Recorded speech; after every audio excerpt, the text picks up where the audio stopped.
Pemirsa, kita akan melihat harta kekayaan Wakil Menteri Ketenagakerjaan Immanuel Ebenezer.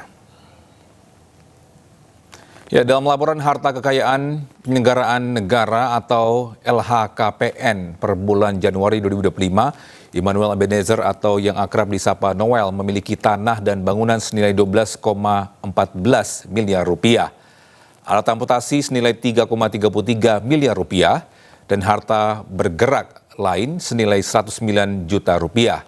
Sementara untuk kas dan setara kas sebesar 2,02 miliar rupiah. Total harta kekayaan Wakil Menteri Ketenagakerjaan ini mencapai 17,62 miliar rupiah. Pemirsa, KPK akan mengumumkan status hukum Wamenaker Immanuel Ebenezer dalam konferensi pers siang ini. Juru bicara KPK menyebut Ebenezer diduga memeras perusahaan terkait pengurusan sertifikasi keselamatan dan kesehatan kerja. Terkait dengan sertifikasi K3 di lingkungan Kementerian Ketenagakerjaan.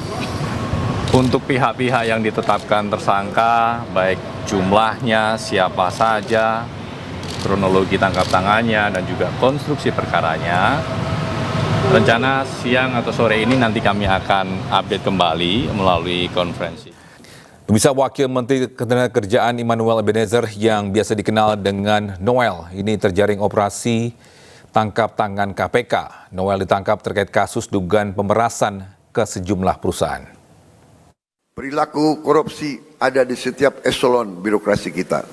Ada di setiap institusi dan organisasi pemerintahan. Perilaku korup ada di BUMN kita, ada di BUMD kita. Ini bukan fakta yang harus kita tutup-tutupi. Setelah 299 hari saya memimpin pemerintahan eksekutif, saya semakin mengetahui berapa besar tantangan kita, berapa besar penyelewengan yang ada di lingkungan pemerintahan kita. Dalam pidato kenegaraannya di depan anggota Dewan pada 15 Agustus lalu, Presiden Prabowo buka-bukaan maraknya korupsi di Indonesia. Menariknya, kurang dari 1 tahun menjabat, salah satu jajaran kabinetnya terjaring operasi tangkap tangan yang dilakukan KPK.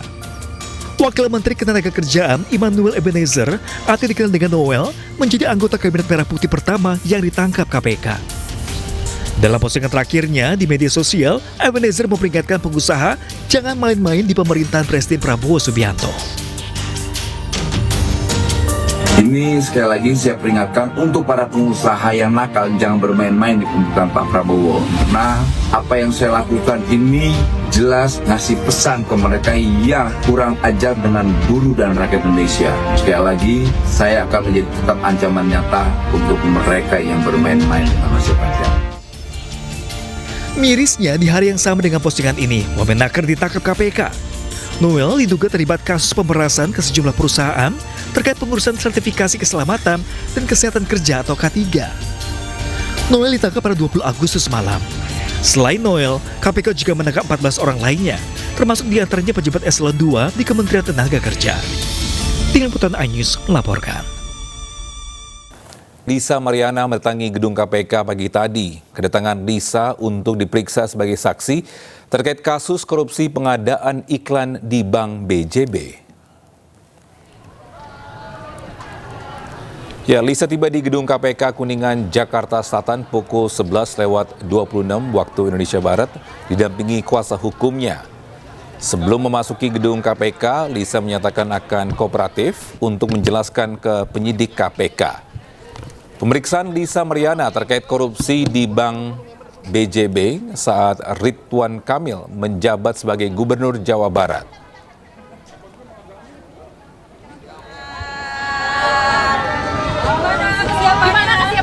Ya, kesiapannya sebagai saksi, saya bakal kooperatif menjelaskan sedetail-detailnya.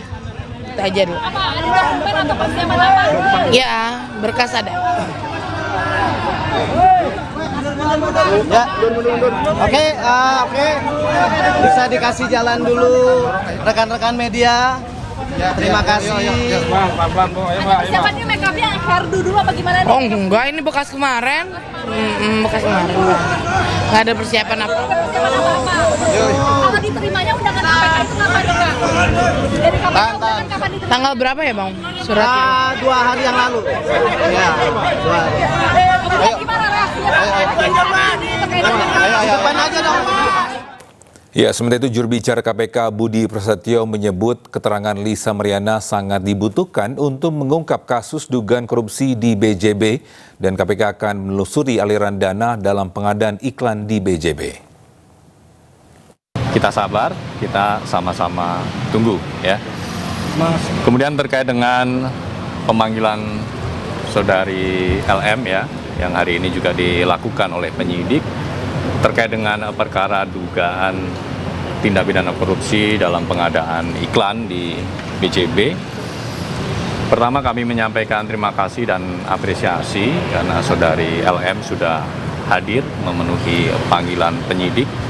Tentu ini menjadi salah satu bentuk kepatuhan terhadap hukum ya, dan tentunya keterangan ataupun informasi yang nanti disampaikan oleh saudari LM dalam pemeriksaan dengan penyidik tentu sangat dibutuhkan ya, sehingga keterangan-keterangan itu nanti akan membantu KPK dalam mengungkap perkara ini ya, di mana dalam perkara dugaan tindak pidana korupsi pengadaan iklan di BJB ini kan kita ketahui bersama sebagian anggaran digunakan dalam dana non budgeter ya di BJB, yang kemudian penyidik terus menelusuri apa sih penggunaan dari dana non budgeter tersebut untuk apa.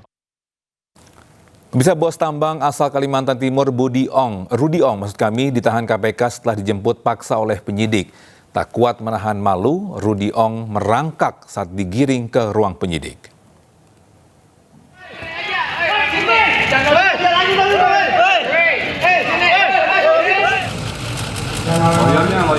Loyonnya.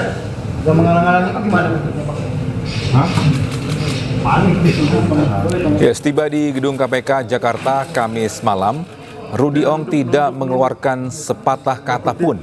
Bahkan saat naik anak tangga menuju ruang penyidik, Rudy Ong berupaya merangkak lantaran tak ingin disorot kamera. Rudy Ong kini sudah berstatus tersangka dalam dugaan korupsi perizinan tambang di Pemprov Kalimantan Timur periode 2013-2018. Selain Rudy Ong, KPK juga sudah menetapkan 2 tersangka lainnya, yaitu mantan Gubernur Kalimantan Timur Awang Faruk Ishak dan Ketua Kadin Kaltim yang juga putri kandung Awang Faruk, Dayang Dona Walviares Tania.